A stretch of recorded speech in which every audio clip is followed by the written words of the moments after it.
హరిదాసు సంక్రాంతి నెలలో ఎందుకు వస్తాడు? హరిదాసు అంటే ఎవరు? దాని గురించి మనం తెలుసుకుందాం. శ్రీకృష్ణుని మరో రూపం హరిదాసు. సంక్రాంతి ముందు ధనుర్మాసంలో మాత్రమే వీళ్ళు కనపడతారు. మళ్ళీ సంవత్సరం దాకా రారు. శ్రీ మహావిష్ణువుకి ప్రతినిధులు హరిదాసులు. హరిదాసుల అక్షయ పాత్రలో బియ్యం పోస్తే మన తెలిసి తెలియక చేసిన ఎన్నో పాపాలు తొలగిపోతాయని చెప్తారు. హరిదాసు అనగా పరమాత్మతో సమానం. మనుషులు ఇచ్చే దాన ధర్మాలు అందుకొని వారికి ఆయురారోగ్యాలు భోగభాగ్యాలు కలగాలని దీవించి హరిదాసులు. నెల రోజుల పాటు హరినామాన్ని గానంగా చేసి అందుకు చివరి రోజున స్వయం పాకానికి అందరూ ఇచ్చే దాన ధర్మాలు వస్తు ధాన్యాలతో స్వీకరిస్తారు.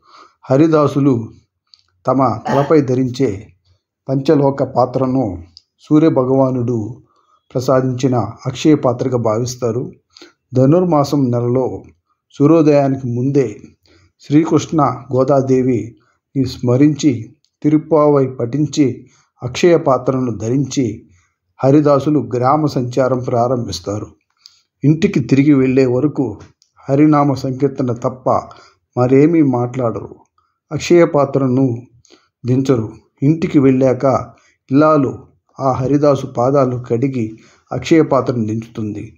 శ్రీకృష్ణునికి మరో రూపం హరిదాసు అని అంటారు. పెద్దలు గొబ్బెమ్మలను ఇంటి ముందు చక్కగా అలంకరించి హరినామ స్మరణ చేసే వారిని అనుగ్రహించడానికి హరిదాసు రూపంలో వైకుంఠం నుంచి శ్రీ మహావిష్ణువు వస్తాడని ఒక నమ్మకం. హరిదాసు పేద ధనిక భేదం లేకుండా అందరి ఇంటికి వెళ్తాడు. ఎవరి ఇంటి ముందు ఆగడు. శ్రీమన్నారాయణ గోవిందో హరి అంటూ ఇంటి ముందు ముగ్గు చుట్టూ ఒకసారి తిరుగుతూ గుమ్మంలో ఎవరు లేకపోతే మరి ఇంటికి వెళతారు. అందుకే గ్రామంలో హరిదాసు వస్తున్నాడంటే ఇంటికి యజమానులు గుమ్మాలలో ధాన్యంతో సిద్ధంగా ఉంటారు. అక్షయ పాత్రలో బియ్యం పోయడానికి శ్రీ మహావిష్ణువుకు కానుగ్గా బహుమతిగా ఇచ్చినట్లుగా భావిస్తారు.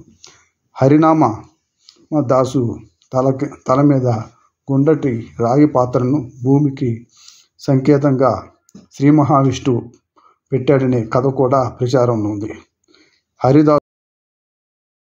హరిదాసులు సామాజిక సంరక్షకులని చిన్నజీయ స్వామి అన్నారు. శ్రీ రామానుజాచార్యులు చూపిన బాటలో వీరంతా పయనిస్తారని తెలియజేసినారు. లైక్ చేయండి, షేర్ చేయండి, సబ్స్క్రైబ్ చేయండి, కామెంట్ చేయండి. Thank you.